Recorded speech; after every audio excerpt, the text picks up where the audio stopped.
स्वाती ही एका उपसभापतीची कन्या होती. हे राजकारणातील एक मातब्बर घराणे. स्वाती ही घरच्या राजकीय वातावरणात वाढल्याने तिच्यातही ते नेतृत्व गुण आलेले होते. तरुण गोऱ्या रंगाची उंचपुरी अशी स्वाती चटकन लोकांचे लक्ष वेधून घ्यायची. तारुण्यात आल्यावर स्वातीच्या मनातही प्रेमाच्या भावना उमलू लागल्या. आदित्य तिला आवडू लागला. एका गावातील एक मोठे घराण्यातील मुलगा होता तो. स्वाती आणि आदित्य एकत्र झाले. त्यांचे प्रेम दिवसेंदिवस खुलतच होते. यांचे प्रेम दोघांच्याही घरच्यांना माहीत नव्हतं. दरम्यानच्या काळात एक दुःखद घटना घडली. आदित्यच्या वडिलांचे निधन झाले. आता त्या मोठ्या घरात त्याची विधवा आई आणि तो दोघेच राहू लागले.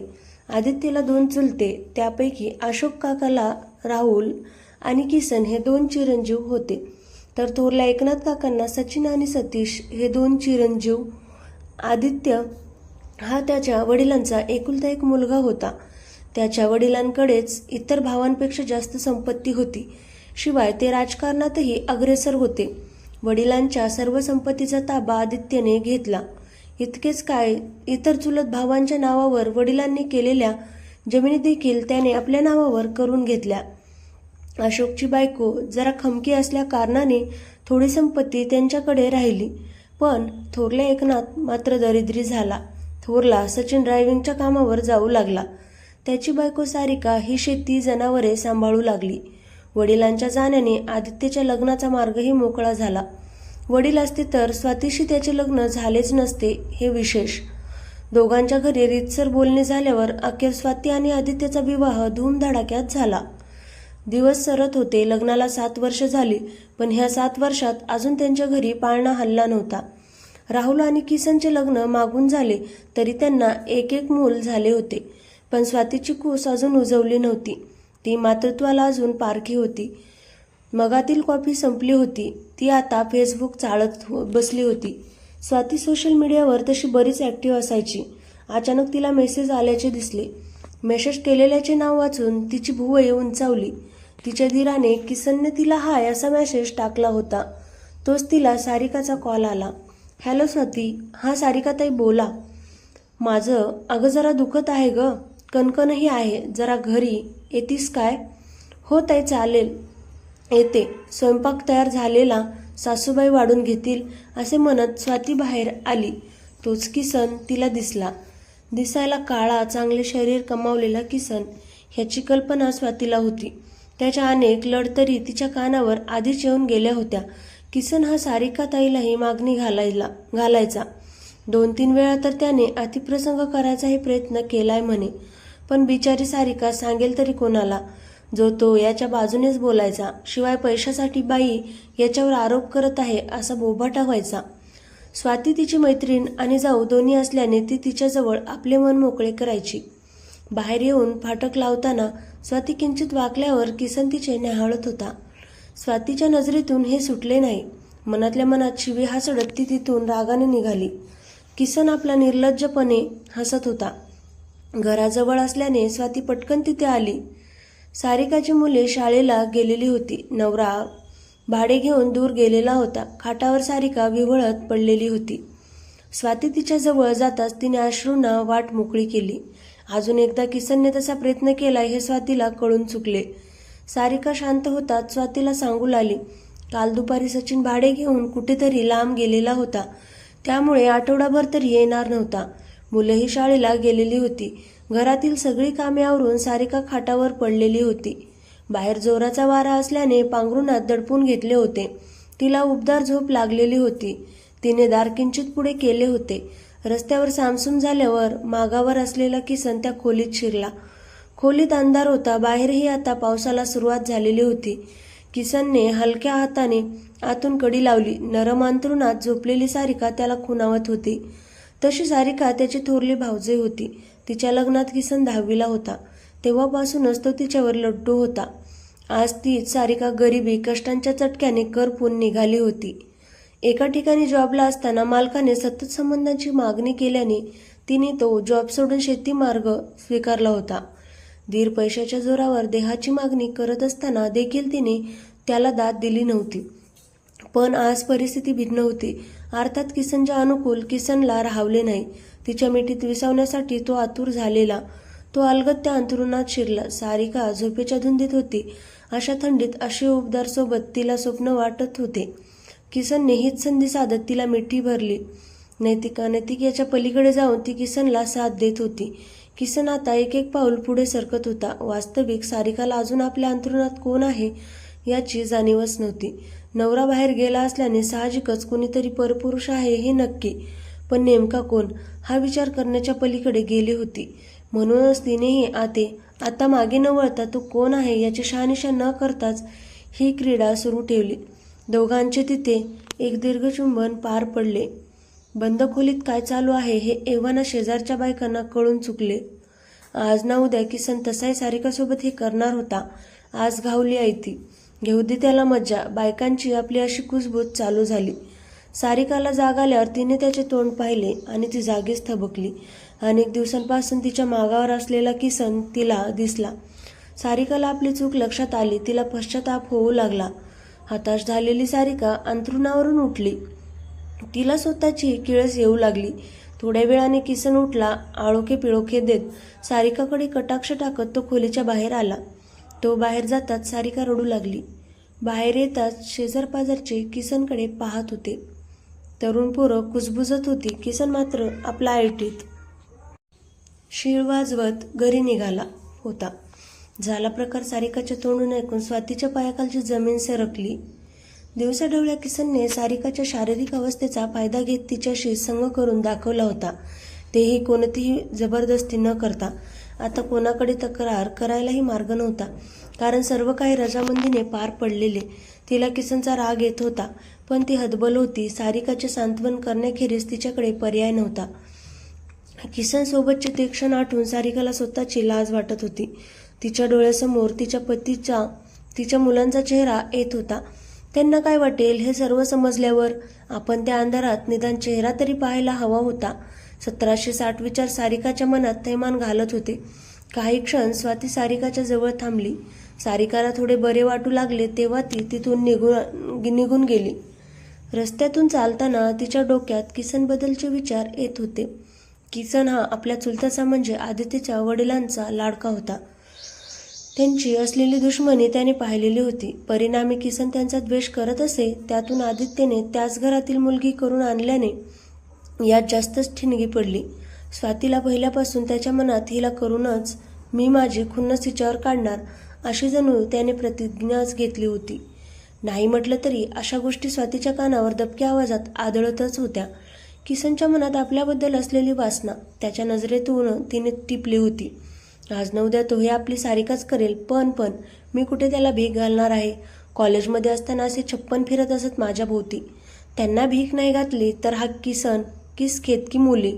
याच विचारात घरी जात असतानाच किसन समोर आला.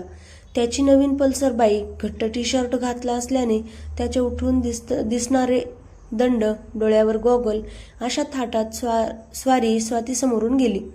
काही क्षण स्वाती स्तब्ध झाली. हा दिसतो तसा नाही, बराच स्मार्ट आहे. सारिका ताईला डोकं लढवून घेतलं त्याने. खरंच काही का असेना डोक्याने हुशार आहे हा. काही क्षणांपूर्वी शिव्यांची लाखोली वाहत असलेली स्वाती चक्क त्याचे कौतुक करून गेली. दुपारचे जेवण उरकून स्वाती हॉलमध्ये येऊन सोफ्यावर बसली. आदित्य टीव्ही पाहण्यात गर्क होता. तोच मोबाईलची मेसेज टोन वाचली. तिने स्क्रीन पाहिला तर किसनचा पुन्हा मेसेज. स्वातीने क्षणभर विचार केला. बोलायला काय प्रॉब्लेम आहे? नॉर्मल चॅट तर करायची आहे असा विचार करत तिने त्याला रिप्लाय दिला. स्वातीने हाय पाठवले. किसनने जेवण झाले का विचारले. स्वाती म्हणाली हो. तुमचं? किसन पण झाले म्हणाला. किसनने त्यानंतर दिवसभर मेसेज टाकला नाही. तिलाही त्याचा मेसेज न आल्याने हायसेच वाटले. पण न राहून सकाळी तिने गुड मॉर्निंग असा मेसेज टाकलाच. किसनला हेच अपेक्षित होते. त्याने मेसेज सीन केला पण रिप्लाय दिला नाही. काही वेळाने स्वातीने मेसेज बॉक्स चेक केला. स्वाती मेसेज सीन करूनही रिप्लाय दिला नाही. बरं. दुपार झाली. नेहमीप्रमाणे स्वाती दुपारी वामकुक्षी घेण्याच्या तयारीत होती. तोच टोन वाजले. स्वातीने अधीर होऊन स्क्रीन पाहिली तर किसनकडून गुड आफ्टरनून असा रिप्लाय होता. नकळत तिच्या चेहऱ्यावर एक हास्याची लकीर उमटली. तिने त्याला मेसेज टाकला. स्वातीने मेसेज केला. जेवण झालं का? तिकडून किसनने फक्त हो इतकाच प्रतिसाद दिला. नकळत त्याचे स्वातीला वाईट वाटले. तिची झोप पुरती उडून गेली. तोच तासभराने किसनचा मेसेज आला. मग बाकी काय चाललंय? स्वातीने मेसेज केला. काही नाही. स्वातीचे अंतरी दुःख किसन जाणून होता, पण त्याला ते स्वातीच्या तोंडून ऐकायचे होते. स्वाती, बाकी तुमचे काय सुरू आहे? दिवसेंदिवस दोघांची चर्चा अशी वाढतच गेली. दोघांनी एकमेकांचे नंबर्सही शेअर केले. आदित्य घरात नसेल तर दोघांचे संभाषणही मोबाईलवर होऊ लागले. जसा विचार केला होता त्यापेक्षा तो कितीतरी वेगळा होता हे स्वातीला कळून चुकले.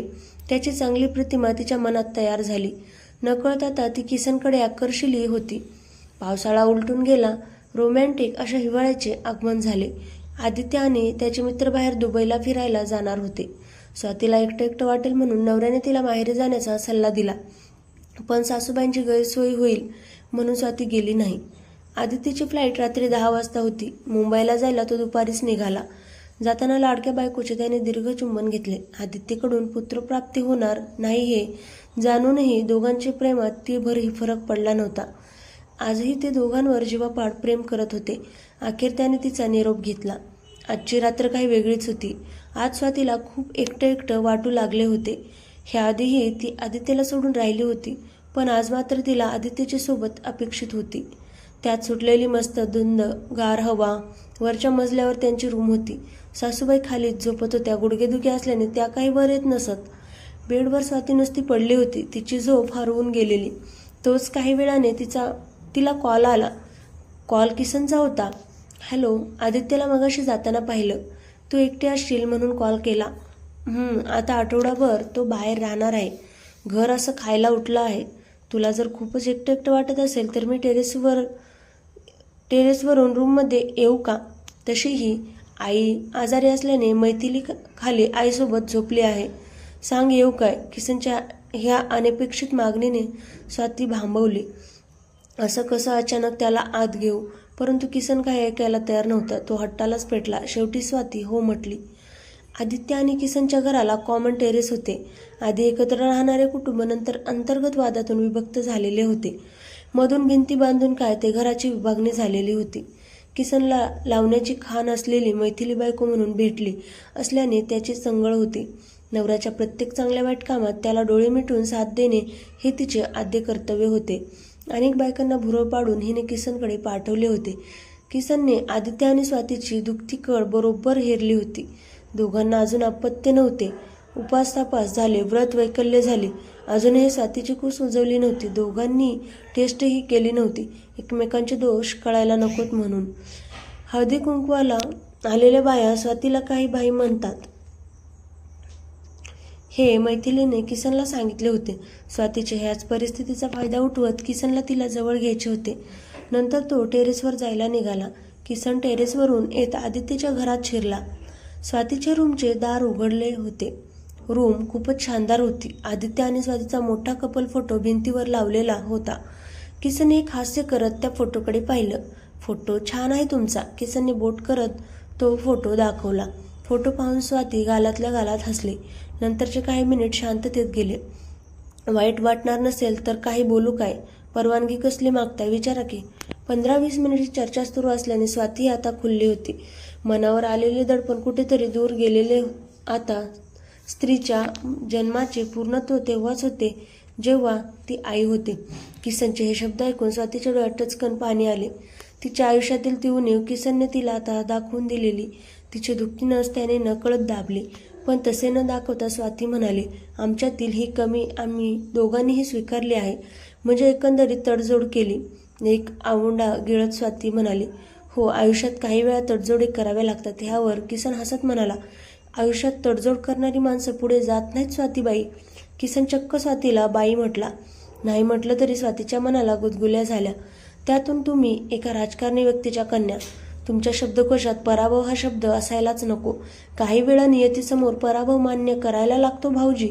ह्यात मी काहीच करू शकत नाही. ह्या मागचे रहस्य मी त्याला सांगू शकत नाही. स्वातीच्या ह्या वाक्याने किसनचे डोळे चमकले.